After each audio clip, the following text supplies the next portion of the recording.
Welcome to the Vigorous TWOSOME podcast, presented by Marcus T. Good afternoon. Afternoon. How are we? Testing 1, 2, 3. I'm well. How are you? Have we started? Is this the beginning? That accent. This is the beginning for the rest of your life. What accent is that? I don't know.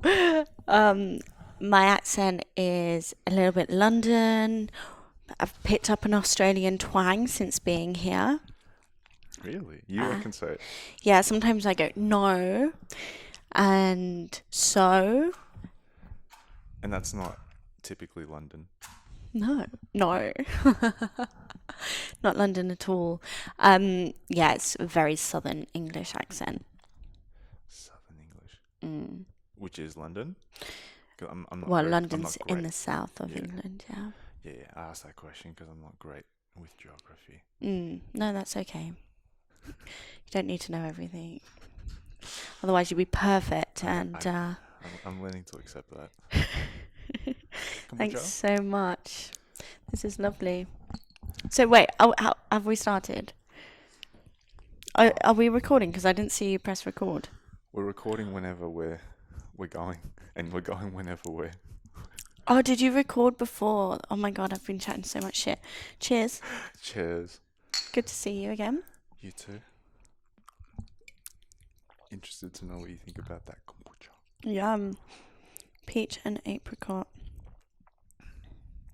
It's delicious. So mindful bot. Mm. Little Miss Mindful Drifter. I'm excited, a bit nervous, ready to chat.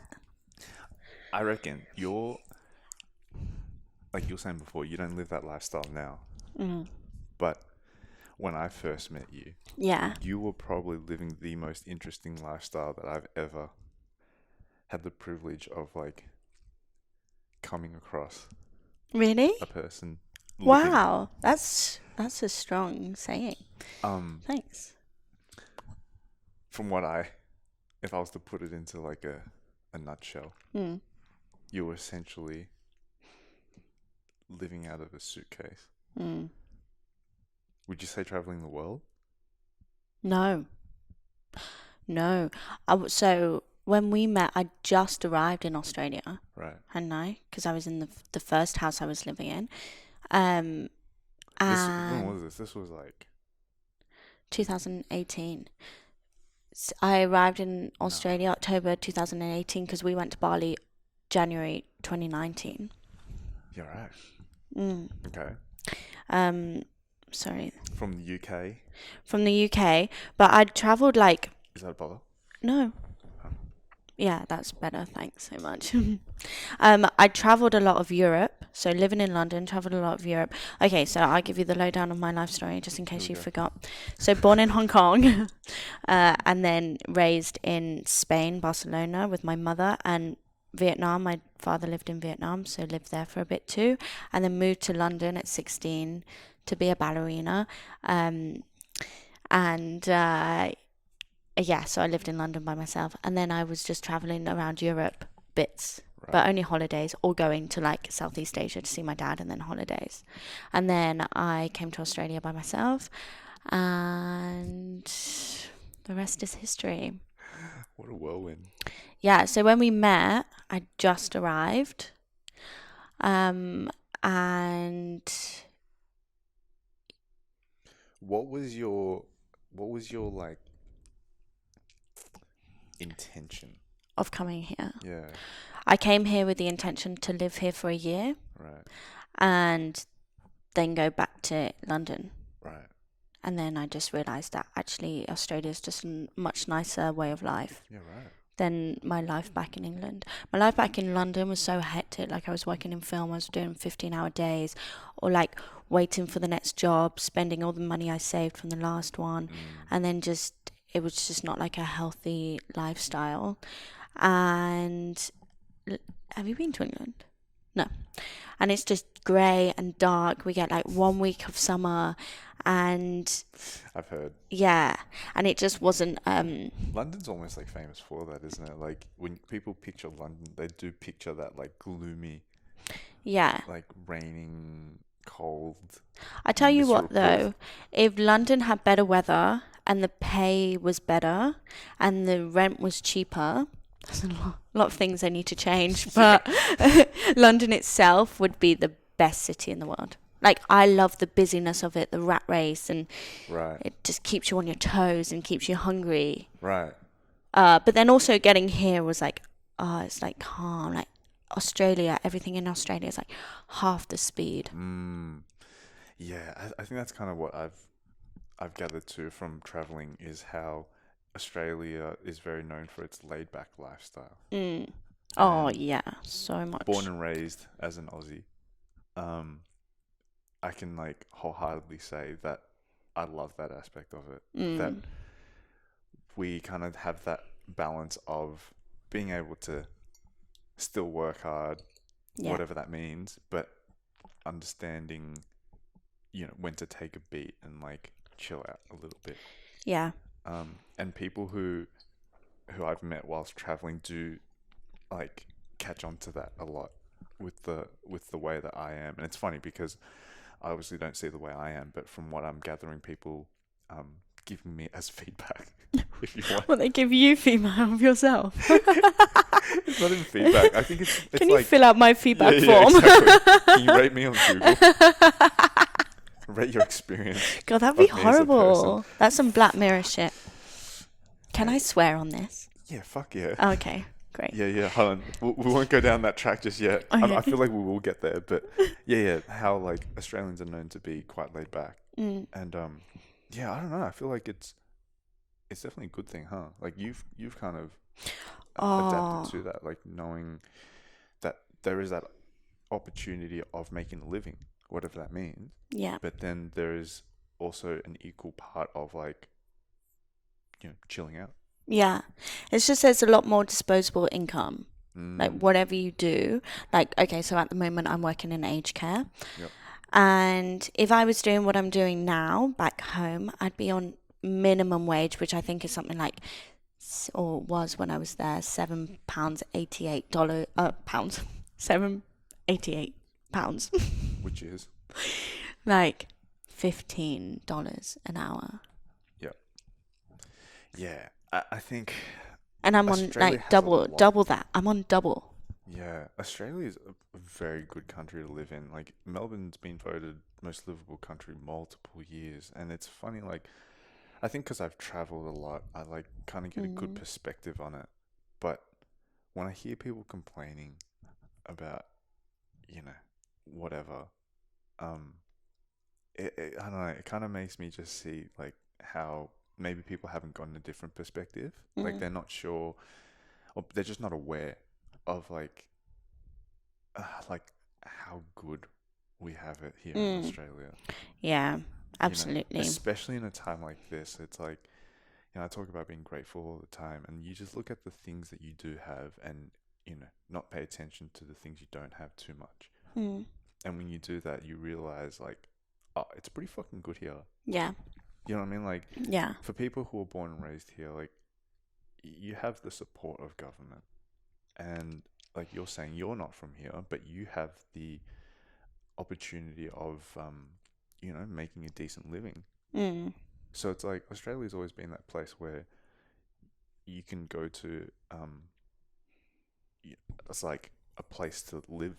You know what I mean? As crazy as like bare as that is, like a country where anyone can come and like make a life for themselves, but not in like a I don't know, like depends on how you go about it, but I feel like it doesn't need to be that dog eat dog world sort of thing. Like you can do it the way you choose. Yeah. Although Here we go. Although it's been a hard year. Yeah. Of course. Obviously, can we say the C word? COVID. COVID. COVID. COVID. Wow. Everyone just got like a I know. a PTSD. They were like, "Oh, is that what we're still going through?" Get that tatted on your forearm. COVID-19. Fuck it. Oh, I hate COVID.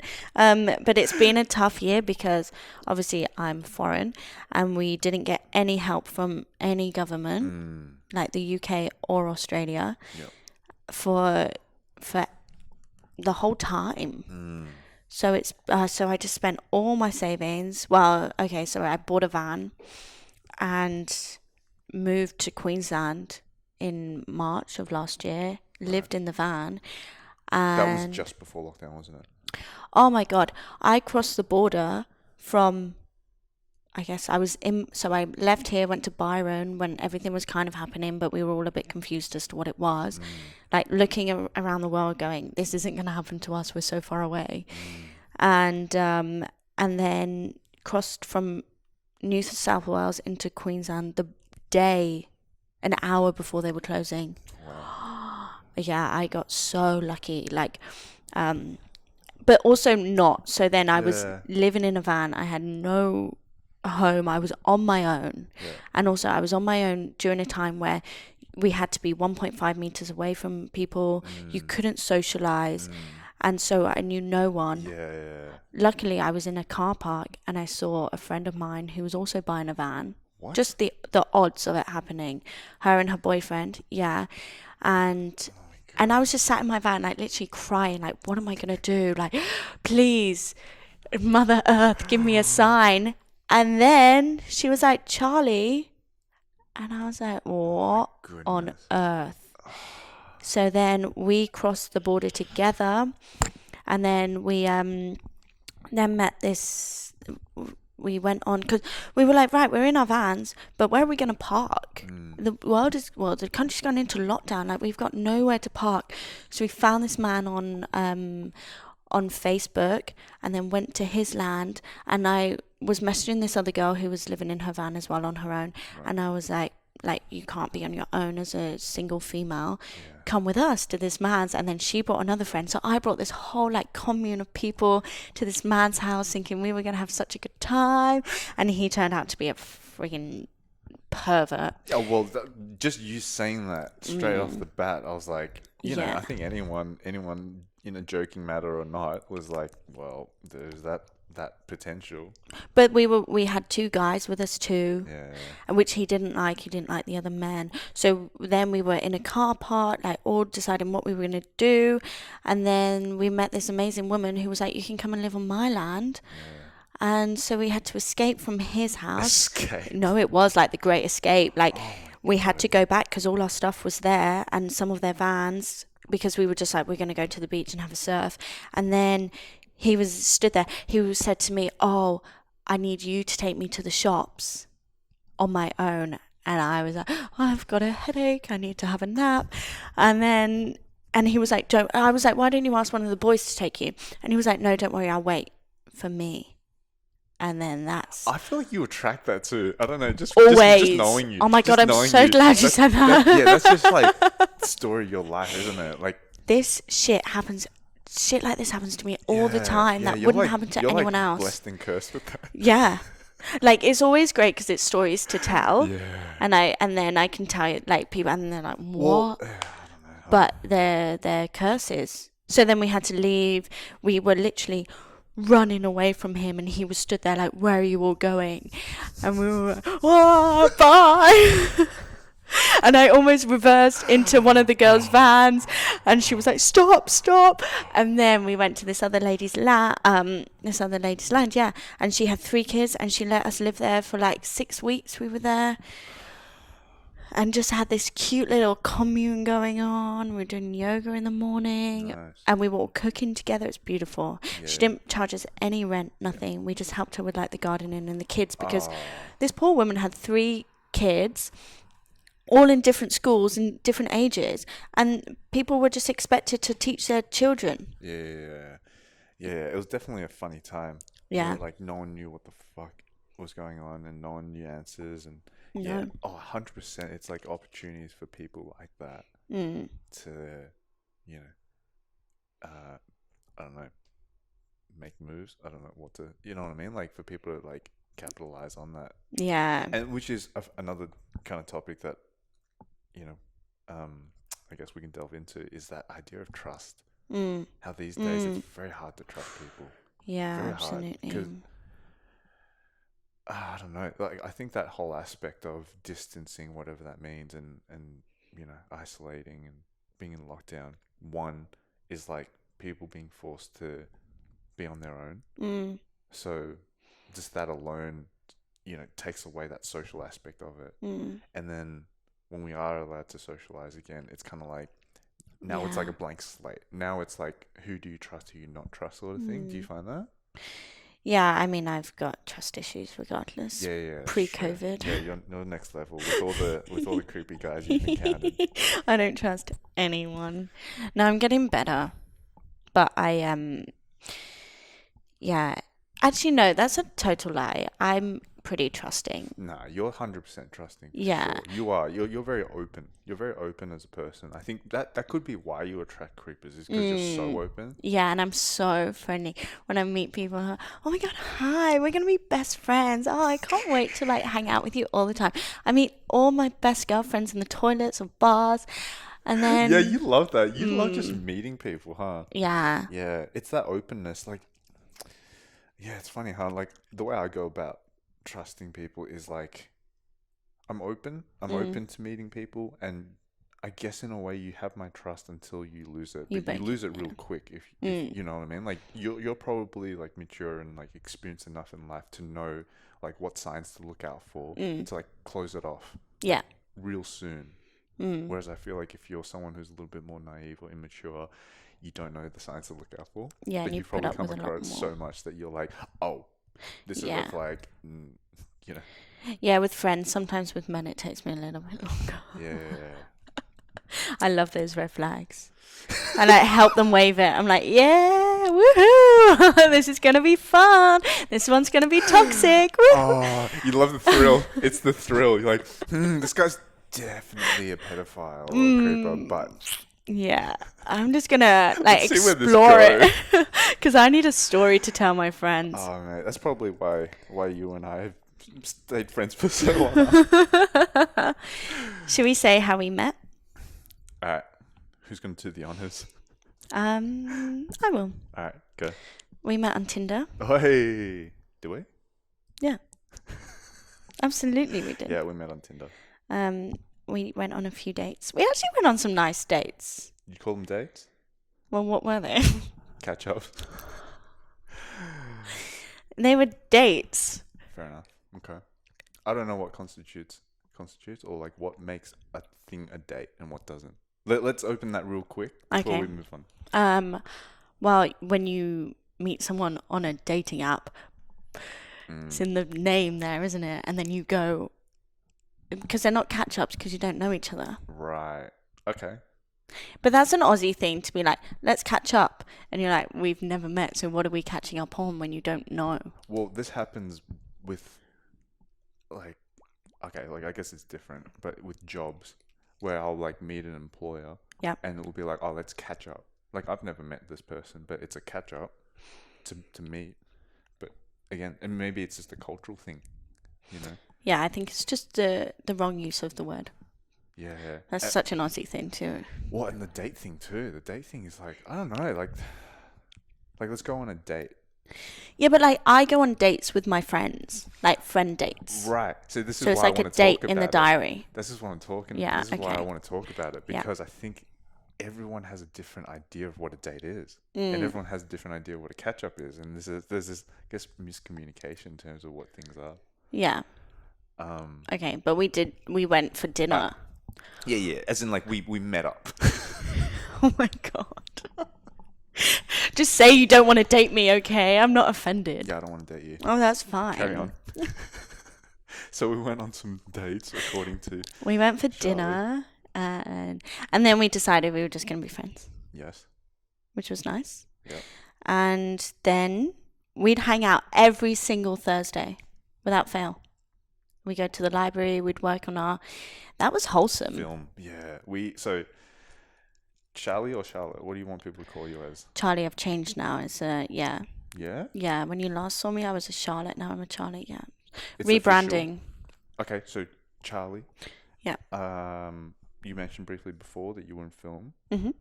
And back then I was in the filmmaking business. Yeah.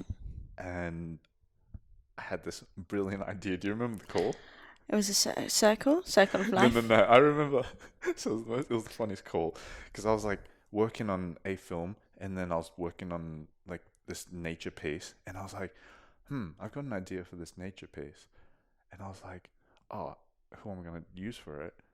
And you popped into mind, and I was like, perfect, because you love nature, and you love to travel and all that. So I was like, as part of the piece, it was gonna be like, elements of it around Yeah, it was nature. sick. So I called you up. God. And I gave you the worst synopsis, and it was like, yo, I just had the craziest idea. You're like, all right. I was like, all right, so we're going to go travel out to nature, and I'm going to bring my camera, and we're going to film it. Oh, yeah, that's so You true. It was remember so vague. And I was like, yeah, let's go. No, you were like, I remember what you said. You were like, that's not much of an idea. And I was like, yeah, don't worry, I'll give you the details while we're in the car. No, but we came up with a really good idea. We should do it. Oh, it's definitely still in the works, isn't it? We got the first part of it done. And so the idea of this piece was 5 parts. No, don't tell him, because they might steal our idea. Fair enough, all right. Yeah. No, it's still a work in progress. Okay. We'll bring it back. Yeah, people are going to get the funniest ideas, huh? Yeah, 5-part piece. I don't know what that was. I'm sorry. That was really weird. Cut that out. Classic Charbot. And if you hear me refer to Charlie as Charbot, the reason I do that is because we used to have these conversations all the time about like. He thought we were robots. No, about how like, as an individual, you should live a lifestyle that is according to your own. Your own, how would you say it? It should be lived according to your own, like... Means. Yeah? I don't know. Like, does that have? No, I don't know. But, like, you should live it the way that you feel like you're happy living it. Yeah.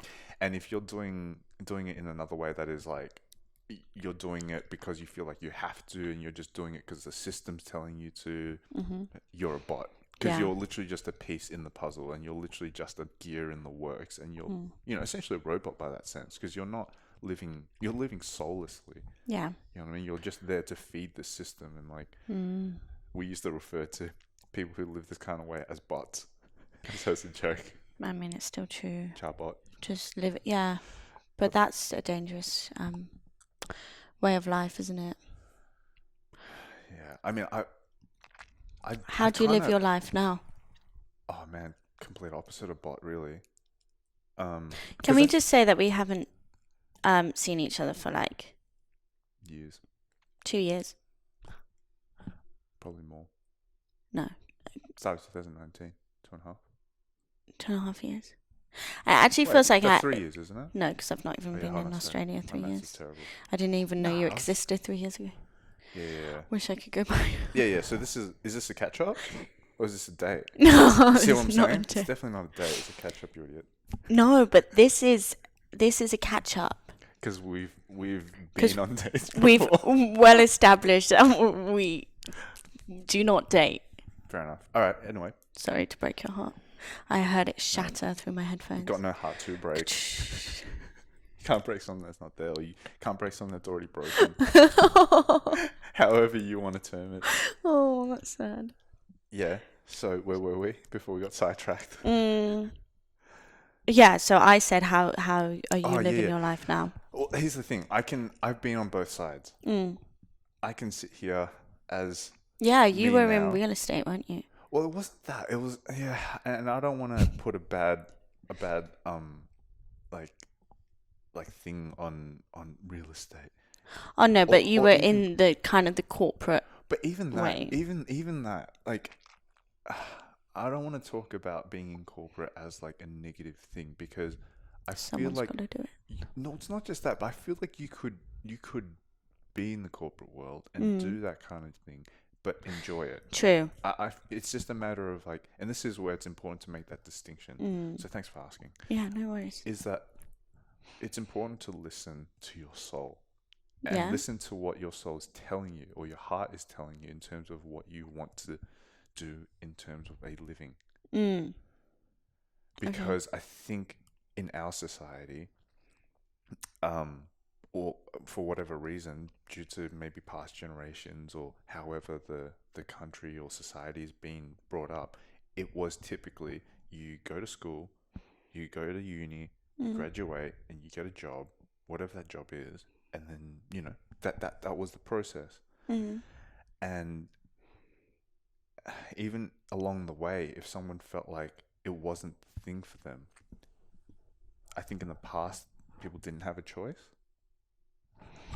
Yeah. Whereas these days, I feel like you do. And to still continue on that path of doing what apparently you're supposed to do to fit into society, Yeah. is going against what your heart and soul is telling you. Yeah, or do you feel like that's because you are not going in on that path, whereas there are so many people still doing that who are still going from school to university to getting a job to getting married, having kids, blah blah blah. Right. Like that still exists. But is it just because you're in a different way? The friends you have around you, the people you have in your life are not doing that. Because it's still happening, of course. People are still going to university. Yeah, 100%. And that's what I'm saying. That's why I'm saying it's important to make that distinction, because it's not about, like, if you go to uni or you get this job in corporate or whatever, that you're a bot. It's not. It's like, I think it's important to listen to what you're choosing to do, because you could easily live a lifestyle that is like, oh, I want to make a living off YouTube or gaming. And, because people are doing it that way, or even to the extent now where it's like OnlyFans, like that is so far from that lifestyle. But I feel like if you were to do it just because now it's a thing that you can do, but it goes against what your heart's telling you, you could fall into that category of being a bot. Do you know what I mean? It's not, being a bot doesn't fit a certain description, but like, if I was to write in a description in terms of what a bot is, it's someone who goes against what their heart is telling them, or doing something that they feel like they need to do because it's the thing that the system or society is telling them to do, whatever that may be. And this is where it gets a bit grey. Yeah. Because what is it? And it will change according to cultures and societies too. But I think this is where it's like an inward look thing, where like a person needs to pay attention to what it is that they really want and follow that, as opposed to like just chugging along doing what society's telling them to do, whatever that may be. I think it's about balance. Like, so my friend Luke, he's in the corporate world, but he finds that balance of going out and being social and having a good time and not being so invested in his job and having kind of tunnel vision. But also, and that's how I find as well, like, what is the right way to live a life? Yeah. I feel in Australia, and correct me if I'm wrong, there's this way of life that at a young age you should save early and buy a house and build that perfect life to then travel later in life. Yeah.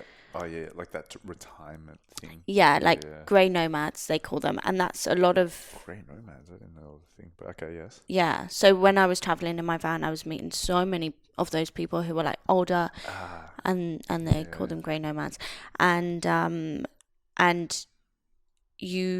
then there are problems, like your body isn't as able as it is at this point in your life, or you may not be alive. Do you know what I mean? Like, so it's just, do you spend your youth having fun and making the most of it, or do you spend it focusing on building a career, having a stable job, to then potentially later on in life, like, be able to travel and do what you want to do?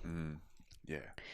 This is probably the discussion, isn't it? Like, of all discussion. Because it's how do you spend your time? Yeah. How do you spend your time on this earth? Or how do you spend your time while you're alive? It all boils down to that, isn't it? It's like right down to like, the purpose of existing. Like, it doesn't go much beyond that. Yeah. I mean, for me, I've always said, live a life of balance. #balance. #balance. be happy, and just like live, really live. I don't Yeah. want to think about in 5 years' time what I'm going to be doing. I don't even know what I'm going to be doing in the next 5 minutes. Or like 5 hours, do you know what I mean? Like, hopefully 100%. eating because I'm starving, but I Gonna get some just for last, huh? yeah. Can't wait. But my life, like, but then that's tricky as well because I'm not thinking about what Responsibilities first of all, yeah, yeah. or like whether or not I'll have somewhere to live when I'm 40 years old, Right. or money to like a pension or whatever. Like, but that I could not care less because I may not be alive by the time I get my pension. And this is it. This is where it's like you're saying it's that balance, right? Like, Yeah. and I think that the balance from what I'm gathering is having goals, having ambitions, and having an idea of where you want to go in life, but then at the same time enjoying what you're doing in the present moment and not living in the future, not living like, oh, Yeah. one day I do want to have a house. You know, I think that's important. It's important as a goal to like one day have your own like property and, you know, have, I guess, you know, for whatever reason, a stable income potentially. I don't know. Some people might not want that. I'm just saying, like, these are examples in terms of what a person wants in the future, but then not to live there mentally, like not to go. I'm chugging by as a bot now to get there. Yeah.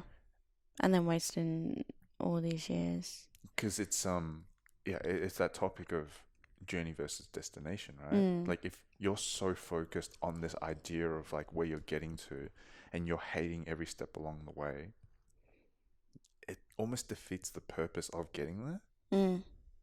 It's like saying, Yeah. you know, I want to go to a certain country and experience, you know, seeing that place.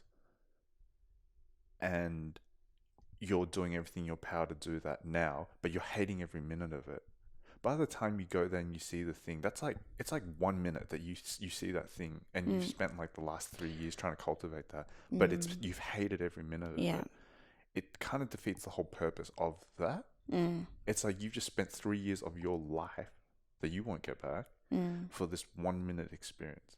Yeah. Which I personally never got. And you know, it became even more obvious for me when I went through a near-death experience. Oh yeah, you've told me. And this is like the thing that made all the difference for me, because I won't go into detail about what happened, but there was this moment of me accepting death. And I think that's important, that moment of accepting death. It wasn't even to the point where like me knowing I was potentially going to die. Yeah. It was me accepting it, Yeah. which is the difference. Because I remember in that moment, me bawling my eyes out and freaking out about the fact that I was going to die. This was the end of my life. And I was freaking out because it was like, fuck, I don't get to do all the things that I wanted to do in life, right? It was literally all the goals that I ever had and all the ambitions that I ever had are now not going to exist. But then I think in that moment, as it was like going on in my head, I was able to accept the fact that, all right, these things aren't going to happen. And in that moment to not go, well, I'm missing out on life, but to reflect and go, well, I'm very grateful for all the experience that I have had. Yeah. You know, because up until that moment, I did have a pretty fucking awesome life. Like I you know, traveled a lot. I met a lot of awesome people, had a lot of awesome experiences. And yeah, it's a bummer that I don't get to do all the things that I, you know, like wanted to do. But I was then grateful for all the things that I was able to do. Yeah. And that changed my perspective. It changed. And the thing is, because I didn't end up dying. Yay! Well, you know, it was the weirdest Believe it thing. or not. It was the weirdest thing because I was in the hospital. I was in the hospital, like thinking like that was my last like hour, and I didn't die. And I remember walking out of the hospital as the sun was rising, and seeing that was like the most surreal moment, because I was like, holy shit, I'm still alive. Like, I'm actually still here, and like to see the sun rise again. Yeah. It was like And to see another day. to see another day. Welcome another day. Yeah. Right. And so my approach on life now is like, how can I ever stray from that, where it's like, oh, I'm so grateful for every minute that passes by, and sure, I've got ambitions and goals and whatnot, but to make sure that I'm enjoying every single moment that passes, because I was able to acknowledge at that point, like, that's what life is about. Like, your time on this earth is limited, and it's really hard for someone to accept that, because not many people go through a near-death experience. But you know, from being someone who's been there, it's a really, really important lesson to know. Like, you are gonna die one day. Yeah. You know, like, your time on this earth is limited, and you don't. It's inevitable. Like, you don't want to get to a point in life where you're like old and shit and be like, fuck, I'm still not happy. Yeah, no, you're right. That would suck. That would Yeah. suck. That would be really shit, that you're on your deathbed and go like, fuck, I didn't enjoy any of it. Not the fact that you didn't get to do things, because you will do things, but the fact that you hated it along the way is the part that is very sad. Yeah. It's interesting you say that, actually, because I've been thinking about that recently, like the fear of death. Yeah. Oh, yeah. Yeah, so a few years, probably before I came to Australia, I used to fear dying so much. Like, I used to not be able to sleep because I was just so scared of dying. You're right. And that's kind of a reason why I came traveling, because I just thought the reason I'm fearing death is because I'm not living, because I'm not happy with the way my life is. I'm not doing things that I'm enjoying. I'm just existing. Being a bot, right? Being a bot. And now, if I think of death, I think it's inevitable. Yep. And it's gonna happen. So, and I'm not scared at all. I'm not. It would be a shame if it happened now, because I'm not like doing things that I haven't achieved everything I want to achieve. But I have no fear, because like you said, I've lived such a nice life up to now. And even like the last 2-3 years have just been exceptional for me. I've grown and I've learned so much about myself. Well, the last year, oh my God, just being alone in my van, I learned so much. And I'm at such peace within myself, which maybe I'm at the most peace with myself I've ever been. And I've completely wiped away. If I think of death now, it's like, oh yeah, that like. But if I think of having to be reincarnated or live another life, fuck no. Unsubscribe, get me off. Like, it exhausts me to think I'd have to do this all over again, right? Fuck. Yeah. Again, it exists in balance. Like, it's a blessing and a curse, life. Yeah. It's funny, isn't it? Like, I mean, not that, okay, so like, I am thoroughly enjoying my life, like, absolutely. That maybe I would do it again, but I'm living. you want it to be a one-off experience. Yeah, and just enjoy it, like, and that's how I want to live. I want to live as though it's a one-off experience. I don't want to live because, oh, okay, well, maybe in a future life. You're gonna do it again. Yeah, no, I want to live every single day as though tomorrow could be my last. It's so cliche, but that these are my last days. Yep. Yeah, it's true, isn't it? It's true. Your days are numbered in the most like sincere way. Yeah. And death is inevitable. So I think as soon as you get over that fear, I was speaking to somebody recently, and they've got this real strong fear of dying, and it's such a thief of your happiness and your life if you're fearing what's inevitable. Right. It's just fear in general, though. You know. Yeah. Fear in general, shit. But on the idea of fear of death, the way I put it, that is quite interesting in terms of like viewing death, is I think when someone fears death, it's that classic like reaper that's there to like take your life. You know, it's like there. It's like your life is yours, and this reaper's here to take it from you. In that near-death experience, when I was able to accept death, I saw it differently. I saw death as this thing that was there welcoming me. Mm. It wasn't taking my life. Life is mine. Interesting. Life is mine. No one can take that. And when your time's up, whenever that may be, and that's up to the universe, the gods, whatever. Whatever, yeah. No one knows. But death is on the other side.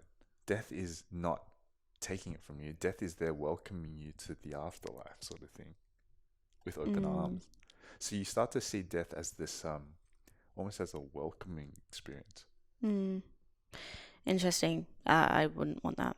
Like, please do not welcome me. I just want to close off. Yeah, but that's what I mean. It's like... I'm tired. It's the complete opposite of fear. It's like fearing death, like you're saying, is very toxic because you're fearing something that's inevitable. But let's say fear was a friend. Sorry, not fear. Death was a friend that's there at some point and it's always ready for you. Yeah, it's always ready for you. It makes you feel safe almost. Like I don't know. It's very hard to for me to like put that into words. But yeah, that's a nice way of putting it. Yeah. Yeah. But yeah, no, I can feel people thinking I'm a psychopath already. But it's just one of those things that's real hard to wrap your head around. I can imagine. Yeah. If you haven't gone through that experience. And no, but I think it's a very good and valid point to just, as soon as you stop fearing, you start living. You start living. Yeah. Well, there we go. Bloody cheery conversation. That opens up. Oh God. Vulnerability. Oh yeah. You talked about this in your last podcast. Yeah. If you haven't already, go on my podcast at Mindful Drifter and the podcast called Mindfully Drifting. Thanks. Just doing some like and subscribe. And 5 stars. 5 stars. Must. I tried to do a 5-star rating on my friend's phone, but his phone is so broken, and I ended up doing 3 stars. And on your own podcast. Oh my God! Yeah. What a scam! I don't know if that actually went through. That's karma, yeah, right there. that's for cheating the system. I deserve that. Yeah. So vulnerability, yeah. Shoot away. I like your socks, by the way. Thank you. They're cool. Tigers. Yeah. I have an obsession with tigers. Wow. Well, kind of like that lack of fear almost puts you in a place of vulnerability, don't you think, to some extent? Gosh, yeah. Because I think when you fear something, you're like closed off, right? Like when you're scared of something, you're like distancing yourself. Whereas when you lack that fear or like you delete that fear, you're now completely open. But when you're completely open is when you're vulnerable. Because you're so letting like life take control. Yeah. True. What are you scared of? What's your biggest fear? Your mum. No kidding. That's your fear. Yeah. That's so funny. Yeah, someone's asked me this question before, and I think it's changed over the years. And I think at the moment, if I was to fear anything, it would be fear of mediocrity. Right. Okay. Of being a bot. Or just not really living your best life. Yeah. Like, I don't know how I'd ever fall back into that. But, yeah, I mean, like, that's kind of something that I'm trying to make sure I don't fall into. That's why I potentially fear it. But, yeah, fear's a strong word, though. Yeah. Oh, yeah. I mean, like, I was going to say I'm scared of heights or a bit scared of the dark. But in the end of the day, it's because you're fearing death, though, isn't it? Like, it all boils down to that almost. Yeah, I mean, it's such a mind thing. Yeah. Like, I didn't actually know I was scared of heights until I was with a friend and I made him, we rented a car because there are these in Mount Martha, these rocks you can jump off. The pillars. Yeah, the pillars. And I'd be like, right, let's go. Yeah. This is going to be so much fun. We'll rent a car. We put so much effort into this day. And I think both of us skipped school and work, because I'm studying, and he skipped work. And then we got there and I stood at the end of this cliff and I was like, I just froze. And I was like, no, I can't. And I just couldn't. But it's such a mind game. If I just ran and jumped, I'd be fine. Yeah. But I was just stood there going, The more you think about it, the more you Yeah. freak yourself out. and then I was like, and it's that just loop. in your body, and my legs were like shaking. And he was like, we've driven all, like, it's an hour and a half drive, and you can't even jump off the cliff. Petrified. And I couldn't do it. Yeah, no, that's vertigo though. That's natural. I don't think you can ever get away from that. I think, but like you're saying, it's that mental aspect of it. Yeah. It's like acknowledging, okay, like that fear is there, but then just going and doing it. Yeah. But that I had like a block. and it was not like a then wall. going like, I'm scared, and then thinking about the fact that you're scared, and then now you're thinking about the fact that you're thinking about being scared. Yeah, no, it's so true. And it's just a cycle. And then I was like, nah, we're going home. Day's over. Oh my god. Well, I let him do See, it. this is why we don't hang out anymore. No, I know. I've got like fucking fear. I used to be so fearless, but then I started doing ballet and like wanting to do it to a professional level. And then that's when everything just stopped, because I was thinking, if I break a leg, I can't dance. If I do anything, I just can't. And then I just put myself into this, like, what's it called? Bubble wrap, and close myself off. And now I'm just getting over those fears again, because there's no need. But it's all in your mind. Your mind is such a powerful place. So crazy. Yeah. Crazy. Okay, but vulnerability, because I sidetracked off. I fear being vulnerable. You fear it. I feel getting too close to people and then it being broken, but that's Getting probably hurt sort of thing. Yeah. Fear of pain. Yeah, heartbreak. Well, that's pain, isn't it? Yeah. Feeling And that's that so pain. do you know what? Heartbreak is one of the worst pains. Like, it makes you feel physically sick. Like, I don't think I've ever been in love, but I feel like I've built such attachments to people that when that's broken, You feel it, yeah. yeah. Yeah. Well, it's just, I think it's in human nature. Like, it's right down to our makeup as a being. Yeah. Like, we are social creatures. And so naturally, I think we're made to create bonds. Yeah. And in the same way, like, when anything is broken, like, there is that aspect of, like, you know, it's like ripping out a plant from the ground. Like, there is this aspect of, like, separation. Yeah, 100%. Like, even though it's not physical, Yeah. there is definitely a spiritual or mental aspect to it where, like, it's like a soul disconnection thing. Yeah. Yeah. Yeah, it's so true. It's like, yeah.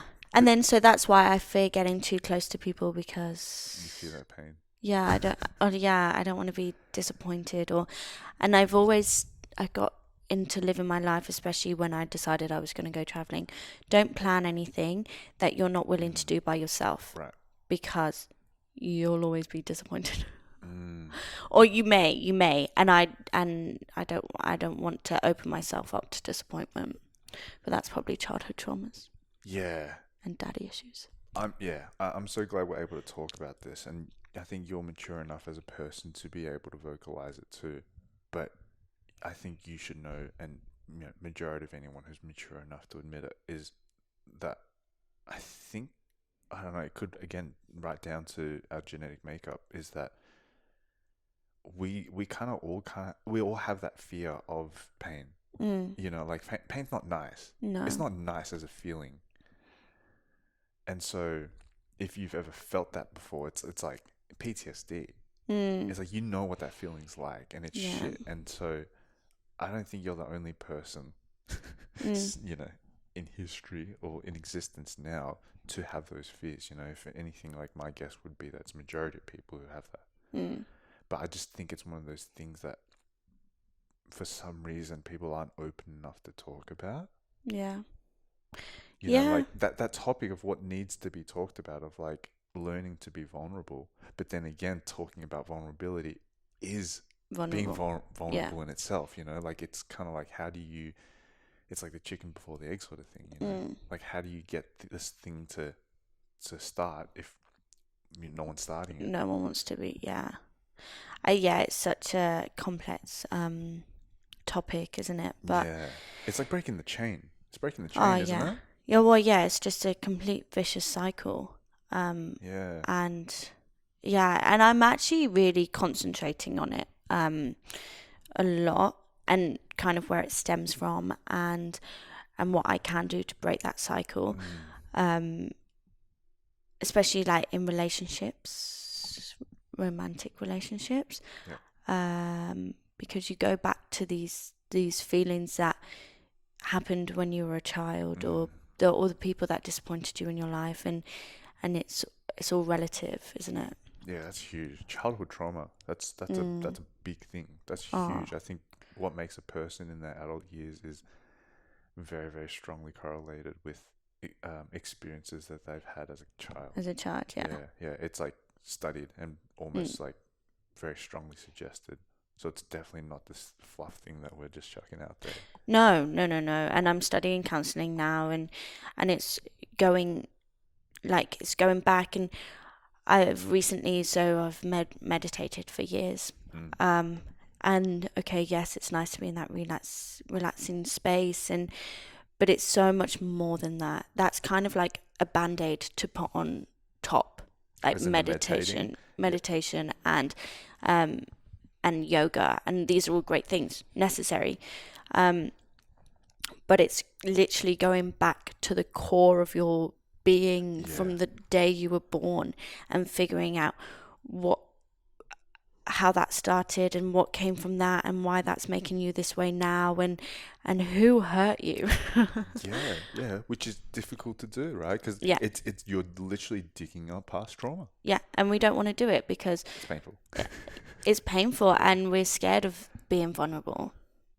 Well, it's kind of like everything we've talked about at the moment is like fear, but then the fear of the pain due to an experience that's caused the trauma. So it's like for you to revisit that is you literally inflicting pain on yourself, which people don't want to do because people fear the pain. Like it runs up and down that process. But for it to continue running down one way, that is not doing it, stops you from coming back the other way and doing what's right for yourself, and that is revisiting it and trying to like reconcile with that trauma, and almost in a way deleting it. Like the way I go about meditating and doing these things, and with writing especially, I think writing is a big one for me, is like you get to visit these parts of yourself. Like the way I put it visually is like your mind is like a garage, and and it's like, as humans we compartmentalize stuff, which if you put it visually is like putting stuff in boxes. So whether it be good or bad, we place experiences into these boxes and pack them away into our garage, and that becomes our mind. And things that aren't very nice we tend to tuck away in the very back. That it's like you don't want to know what exists because it's not nice, and whatever's there is ugly, and so you pack all these things around it, but it's in the back of your mind. It's in the back of your mind. This ugly box filled with ugly things is there. And the more you try to ignore it, the more you actually become focused on it in a very funny way. And so the only way to get rid of it is to actually go sift through all your thoughts or all your other boxes and get that box and confront whatever's in that box, which is fucking scary. But it's the only, I find, and from discussions I've had with people, it's the only way to do it. And which is why therapists and all that exist, because you're literally paying someone to help you go through that experience if you can't do it on your own. 100%. And you're going through studying counselling at the moment, so and that's bringing up loads of things for me too. Because you're learning to do it. Like, you have to know how to do it before you can pass it on, sort of thing, isn't it? Yeah, of course. Like, our classes, everybody shares their experiences. It's actually really beautiful because, it's such a safe space. The people that are in my class are amazing. And you're sharing your past traumas with people and talking it through. And it's, and honestly, like, it's been one of the best things for me mentally as well. Allowing each other to be vulnerable. I think that's the important part. It's that somehow we live in a society where we're not allowed to do it. Like, we're being judged Yeah. all the time in terms of how we want to do things or how we vocalize and think. That's the craziest thing. We're judged on how we think. Yeah. Is that insane? Yeah. That's pretty insane. You're not allowed to think these thoughts. Or be sad and it's seen as a weakness. Vulnerability is seen as a weakness, and that's not good. Like, It's not. there's so much strength in being vulnerable. It's the hardest thing to do. Yeah. Yeah, 100%. It's like for someone to judge someone on being vulnerable, I think is secretly that person wants to be vulnerable. You know what I mean? It's like anyone who judges, I think somehow judges themselves. Yeah. Is the way I see it. Yeah. And for people to learn to be open to judgment is the path to vulnerability. True? True. Yeah. No, it's so true. And to see that actually being vulnerable is beautiful, and you're going to make the strongest relationship with other people if you're vulnerable. Yep. And the realist, is that what realist? And most authentic relationship with other people and yourself. Because the times where I've been the most vulnerable is when I'm really getting to know who I am as a person. And that's what, when I was traveling around in my van by myself, I spent so much time alone that I just had to sit there with my thoughts. Oh, there were some nights where I would just cry and cry and cry because I've got this realization of things that, and stuff that I suppress. Like you said, you put in that garage, I'm suppressing it. I'm moving it to the side. I'm forgetting it even happened. And now I'm realizing the only way I'm going to heal and the only way that I'm going to grow is if I bring it up and I face it and I tackle it and I take it down. And yeah, which is the harder thing to do. But and I'd say this time and time again, I feel like the harder thing to do always seems to be the better thing in a funny way. Yeah. I don't know why life's like that. 100%. It just is. But yeah, 100%. Yeah, and I think, especially in a time like this where people are forced to be locked down, I think this is where there's that dichotomy or that separation between people who see it in a positive light, and that is we have that moment to do all these things and go through these thoughts that we can heal from, or people who choose to run away from it. And you can kind of see the people who choose to run away from it seem to hate it more, because it's almost like they don't want to deal with their inner thoughts. That inner peace of like being okay with whatever situation you're in. Yeah. I think comes down to that, isn't it?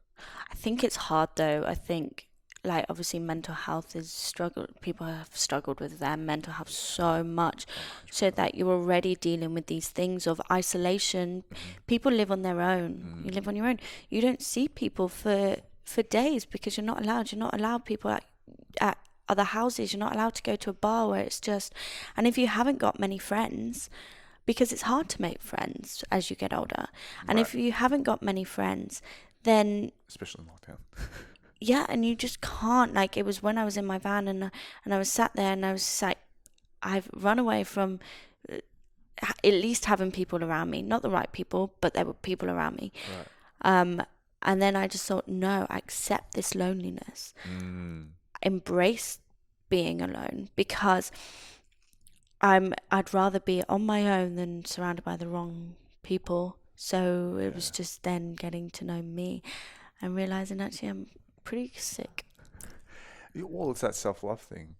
Like, I think it's not something that's promoted very much in this society or these times. Like, I think it's growing now because people need it. I think it's come right down to the fact that, like, this is what people need. It's the need to, like, look inwards and love yourself, like, which is something that is very foreign to people who've never heard it before, but fall in love with yourself. Not in a selfish way that is like you become arrogant and like egotistic or whatever.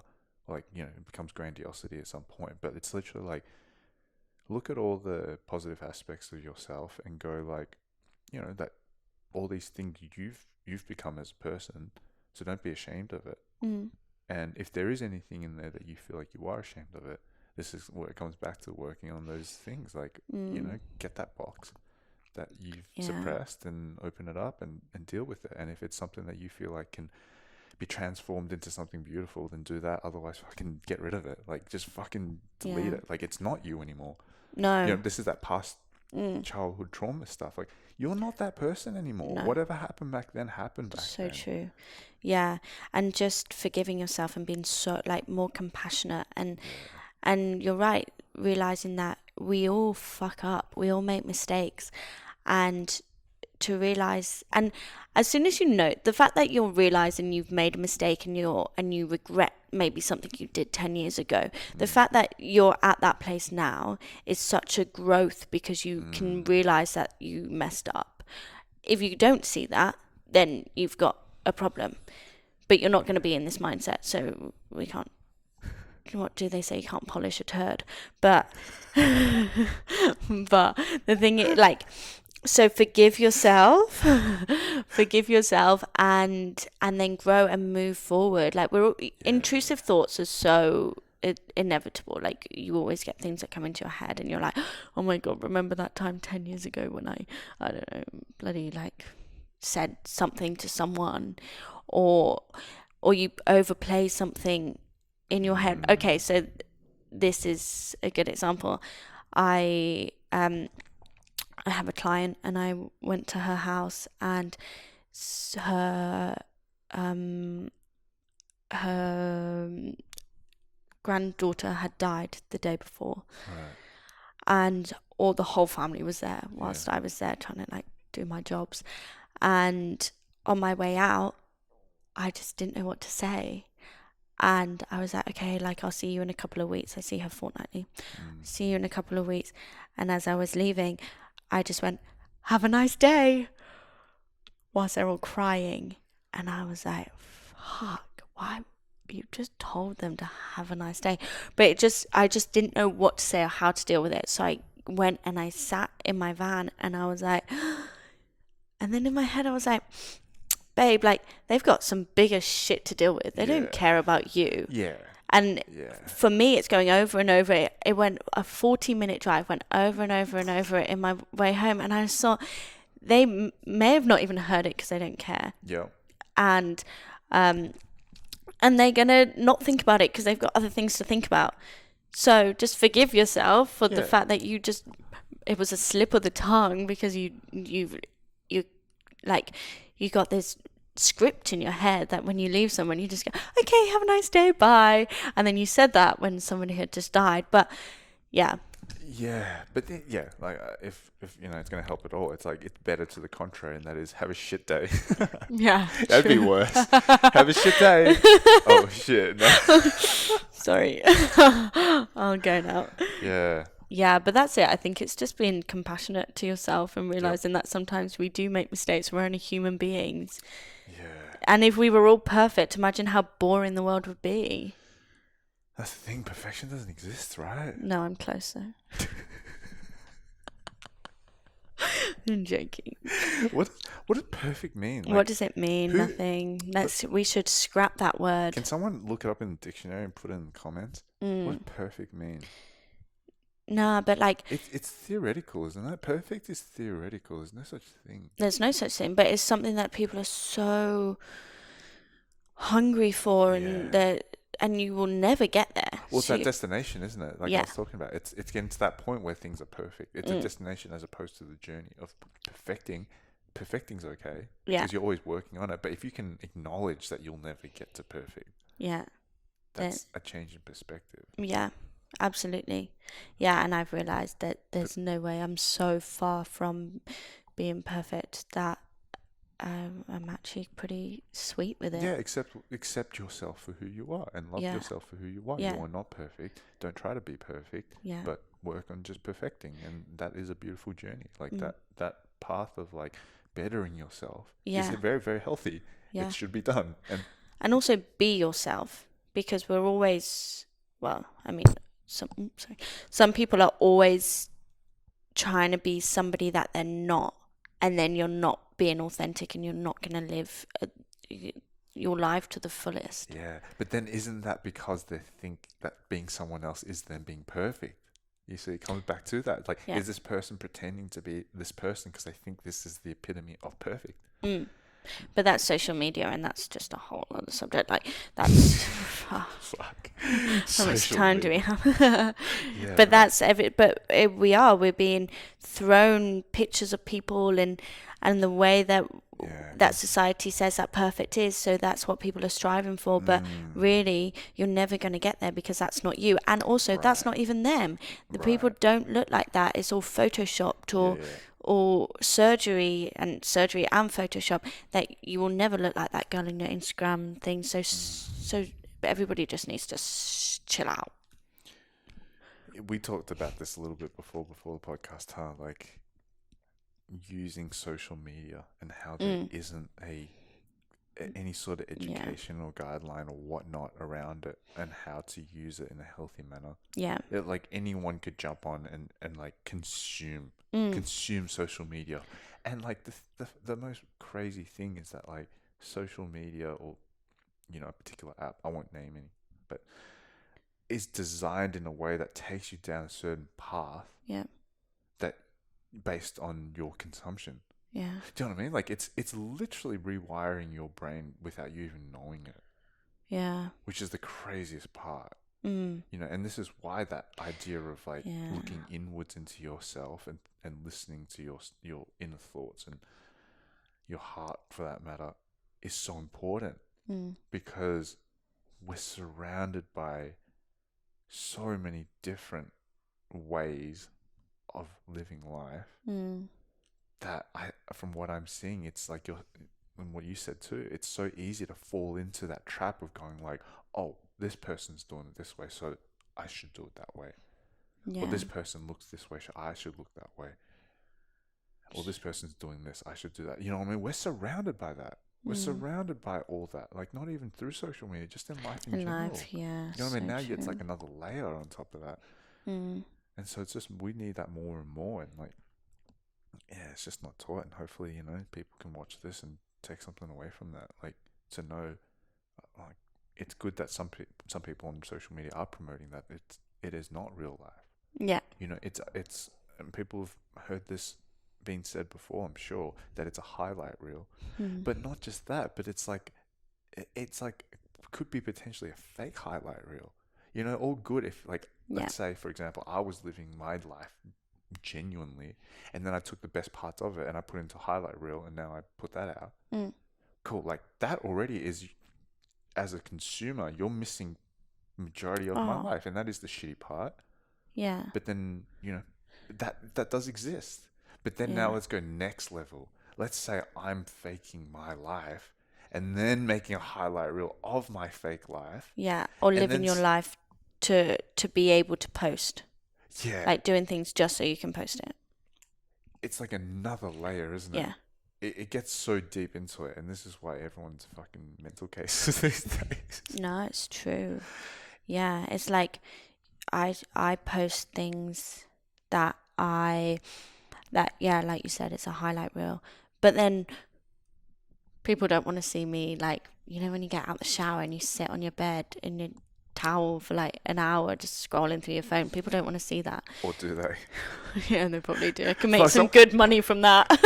Someone should fucking do a page where it's just like the complete opposite of a highlight reel. It's just like a full page of the shit that I'm doing. Yeah, the lowlights. I reckon that would get some. Welcome to my lowlights. Yeah, that would get some interesting.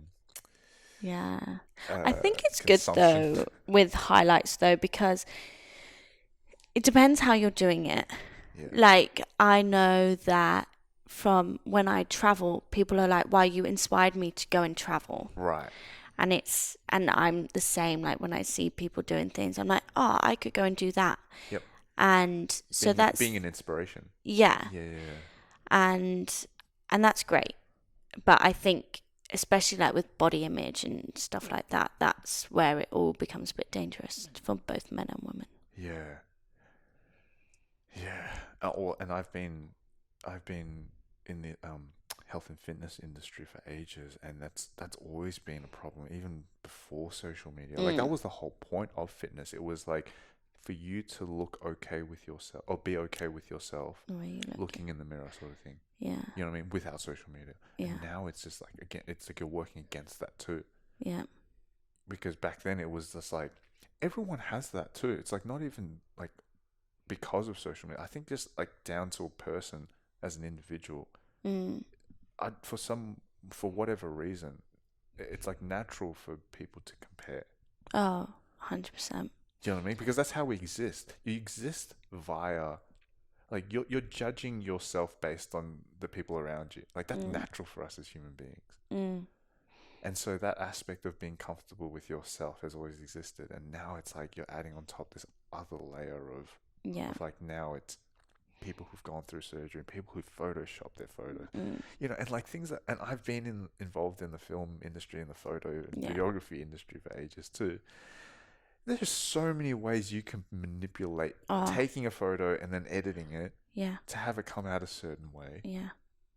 That people just don't get. People just think, fucking, why don't I look like that? Or it's like, because you're not supposed to look like that. Because no one looks like that. Yeah, if you saw this person in real life, they don't even look like that. Yeah.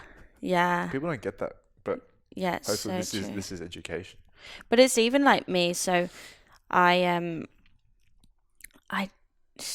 had these pictures taken and I didn't like the way my skin looked. Like it was, I had a spot or something. So I downloaded this app that, I won't say the name, but it tunes your face. Oh, yeah. And I paid for it. And as I was doing it, I was like, what are you doing? Oh, you caught yourself. What? Stop this. This isn't only unhealthy for other people. This is unhealthy for you as well, because you're then going to look at yourself in the mirror and compare it to who you look like on this. And then that is fake. So I spent like $58 on something that What the fuck? But it was a lesson learned. Yes. Yeah, you paid $58 for a lesson. Yeah. Yeah. Good way to look at it. And that's all I needed. Oh, yeah. Man. Yeah. Oh, well, and this is where it comes down to that being comfortable with your own soul. Because in the end of the day, even to that extent where like, as a trainer or a coach, I don't think I try to push that idea of like physical self-imagery as much as I do the mental aspect of it. Like when I say be comfortable with how you look in the mirror, I don't necessarily mean be okay with what you're seeing physically. It comes down to like how you're looking at it mentally too. Yeah. Like to accept where you are now, because you could be someone who's unhappy with the image that you're seeing physically. But if you can wrap your head around it mentally and go, okay, well, this is the way I look. Is this the way that I would like to look? Yeah. If the answer is yes, then you've already achieved what you need to achieve. And if it's not, well, then let's get to work. You know, work on whatever it is you need to do to become the image that you want to be. But that aspect of being mentally okay with what you're seeing is very important, regardless of how it actually looks physically. But that's a whole new thing. That's not going to the gym. That's literally like... That is mental, right? Yeah. There is a mental aspect of it for sure. Yeah. Yeah, that's completely retuning your brain to have self-love and to also be able to look into the mirror and be like grateful for this body that we have and to be like, wow, what a magical piece of bloody machinery. Because that's what we are. It's like we are just magical beings that is working, and just be grateful for the fact that we are living and breathing atoms. What are we? Oh my enzymes. God. Living enzymes. We are all just a load of living enzymes trying to bloody make it through. Jesus Christ. Well, oh man, you ready to get deep into it? Yeah. We haven't gotten deep into it yet. No, how long is this going to be? All right, maybe we should leave people with these last thoughts. Okay. Like you're saying, we live as like a bunch of enzymes, right? Even to the extent where like everything that exists in this world exists via the same thing, the same, whatever you like call it, like cosmos, same building block. And what we see is literally just via the lens of our perception. So, as an example, we exist in this macroscopic world, and that is when you see a plant, you're seeing this thing, and when I look at you, I see a human being, and when I see this couch, I'm seeing this thing. But then if you were to put it under a microscope, now what you're seeing is something completely different. Right. Like if I was to put that under a microscope, I would see the cells and the shit in the cells, and I would see the fibers of this cow, and I would see your enzymes. You'd see a really bloody awesome person, but you do that already. Right. Sorry, yeah, carry on. I just lost your train of thought. Yeah. But that's because you've changed the lens of what you're looking at. Okay. And then if you were to go, let's say, one level up, and you looked at the Earth as a whole, the planet as a whole, you're just seeing this rock that has shit on it. Yeah. Whether that be trees or animals or whatever. So the way that we exist is all via this medium of the cosmos. But what we're seeing is via our lens as human beings. Yeah. But somehow that changes our perspective on how things exist. Do you know, imagine if our eyes saw things as microscopic all the time. You're just seeing shit floating around, right? But we don't see things that way. But the things do exist in that way. And this kind of comes back down to your thing of enzymes. It's just that our eyes see it via this lens. Yeah, and maybe also a reflection of how we see ourselves. 100%, because you are looking at yourself almost. Yeah, and you pick out friends and people around you who are similar to you. They say like you are a reflection of your 5 closest friends. Yeah. And gosh, I'm honored to be a reflection of my 5 closest friends because they're amazing. Yeah, it's a vibe thing, isn't it?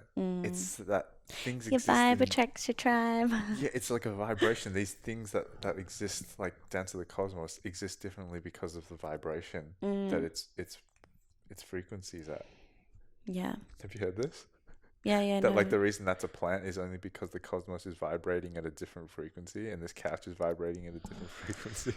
Fucking hell, get me out of here. All right, ladies and gentlemen. Thanks so much. Thanks for having me on your podcast. Thank you for joining me. I might actually ask to use this audio for mine, but we'll see. Feel free. Depends how long it is. We really rambled on. Yeah, that's the whole point. The Vigorous Twosome podcast. There is no structure. No. It's all just frequency. And It's vibrations. all frequencies. Vibrations come through your ear and your eyeballs right now. So, thank you for tuning in and staying this long, listening to us ramble on about crap. Yeah, it's been fun. And hopefully people can take something away from this, huh? Like, what a time that we live in. What a time to be alive. Just spreading some positive vibes. Yeah, let's go and eat. I'm starving. Aww. Thanks, Robert. Thank you so much. All right, we gotta get a photo. Peace.